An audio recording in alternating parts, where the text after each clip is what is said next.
JDU के पूर्व राष्ट्रीय अध्यक्ष आरसीपी सिंह व वर्तमान केंद्रीय मंत्री जब कल पटना पहुंचे तब उनका तेवर क्लेवर और अंदाज बिल्कुल बदला बदला हुआ नजर आ रहा था। मानो वो साबित करने की कोशिश कर रहे हो कि नीतीश कुमार के बाद जेडीयू का सच्चा उत्तराधिकारी वही है। आपको बता दें कि अब तक नीतीश कुमार की हां में हां मिलाने वाले आरसीपी सिंह कई मुद्दों पर उन्होंने अलग राय रखी है। नमस्कार, मैं हिमांशु कुमार और आप देख रहे हैं जनता जंक्शन। कल जब आरसीपी सिंह पटना पहुंचे थे तब कई सवालों का जवाब दिया और एक जातीय जनगणना को लेकर सवाल पूछा गया और इस सवाल का जवाब आरसीपी सिंह ने गोल गोल घुमा कर दिया और बार बार वो नीतीश कुमार के 7 निश्चय मॉडल पर पहुंच जा रहे थे। आरक्षण को लेकर एक ऐसा बयान दिया है जिसके बाद अब बिहार की सियासत में कोहराम मचना तय है। आरसीपी सिंह ने कहा कि आरक्षण अब बीते दिनों की बात हो गई है। वो 70-80 का दौर था जब आरक्षण की बात होती थी। आज सबका साथ, सबका विकास, सबका विश्वास के साथ एनडीए की सरकार की जो विकास की धाराएं हैं वो बिहार के दूर दराज इलाकों तक पहुंच रही है। इसलिए अब आरक्षण बीते दौर की बात हो गई है, जिसके बाद अब आरजेडी हमलावर हो गई है और नेता प्रतिपक्ष तेजस्वी यादव ने नीतीश कुमार पर हमला करते हुए कहा है कि नीतीश कुमार को अपना स्टैंड बिल्कुल क्लियर करना चाहिए। ये नीतीश कुमार की दोहरी मानसिकता या दोहरा चित्र को दर्शाता है।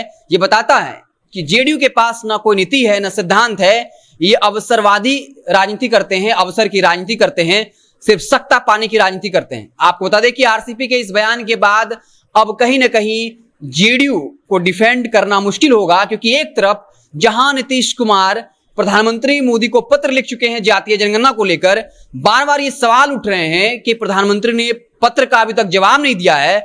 बाकायदा तेजस्वी यादव इस मसले को उठा चुके हैं और जातीय जनगणना और आरक्षण में सीधा सीधी संबंध है, क्योंकि आपको बता दें कि जातीय जनगणना कराने का मकसद यही है कि अगर वाकई में पिछड़े अति पिछड़े दलितों की जनसंख्या बढ़ी है तो 27% का आरक्षण जो है उसको बढ़ाया जाए। लेकिन जिस तरीके से आरसीपी सिंह ने इसे सिरे से खारिज कर दिया है, जिसके बाद जेडीयू के लिए मुश्किल खड़ी हो सकती है, क्योंकि नीतीश कुमार पिछड़ों अति पिछड़ों की राजनीति करते रहे हैं और आरजेडी एमवाई समीकरण को लेकर काफी मजबूत है। बिहार में 16% यादवों की जनसंख्या है तो 16% अल्पसंख्यकों की, और अगर अब पिछड़ों अति पिछड़ों का वोट बैंक पर आरजेडी कब्जा कर लेती है तो तेजस्वी यादव को मुख्यमंत्री बनने से रोकना बहुत मुश्किल होगा।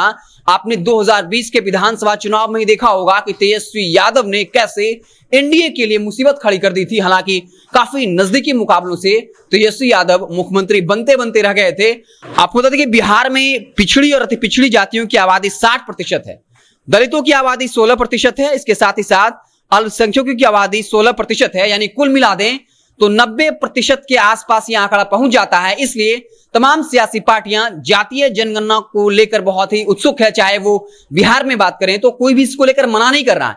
बीजेपी भी साफ तौर पर मना नहीं कर रही है, लेकिन ये कह रही है कि पहले आप जनसंख्या नियंत्रण कानून को लेकर आइए। तो आरसीपी सिंह के इस बयान के बाद अब आरजेडी हमलावर हो गई है। अब नीतीश कुमार को भी सवाल का जवाब देना होगा कि जो पिछड़ों की राजनीति की बात करते रहे हैं, आरक्षण की बात करते रहे हैं, आरसीपी सिंह पटना पहुंचने के बाद एक अलग ही राग अलाप रहे हैं। तो क्या आरसीपी सिंह अब नीतीश कुमार को छोड़ करके प्रधानमंत्री मोदी की पैरवी कर रहे हैं?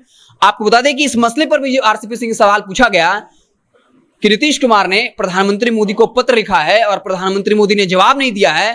तो आरसीपी सिंह का जवाब था कि एक वक्त में जब विशेष राज्य के दर्जा को लेकर नीतीश कुमार ने प्रधानमंत्री मनमोहन सिंह को पत्र लिखा था, उस वक्त भी जवाब नहीं दिया था। यह कहीं न कहीं दिखाता है कि आरसीपी सिंह अब नीतीश कुमार से ज्यादा प्रधानमंत्री मोदी के होने लग गए हैं और अपने कल के भाषण में प्रधानमंत्री मोदी का गुणगान किया, बखान किया और साथ ही साथ कहा कि प्रधानमंत्री मोदी सबका साथ, सबका विकास, सबका विश्वास लेकर चल रहे हैं।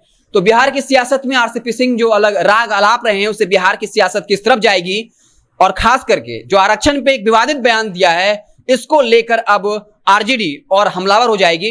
अब देखना दिलचस्प होगा कि आरजेडी इसको लेकर क्या कुछ आरजेडी की तरफ से बयान आता है। जैसे ही कोई नया बयान आता है, कुछ नई बातें आती है तो हम आपको उससे तलाह करेंगे। आप देखते रहे जनता जंक्शन, हम आपको बिहार की तमाम छोटी बड़ी खबरों से लगातार अपडेट करते रहेंगे।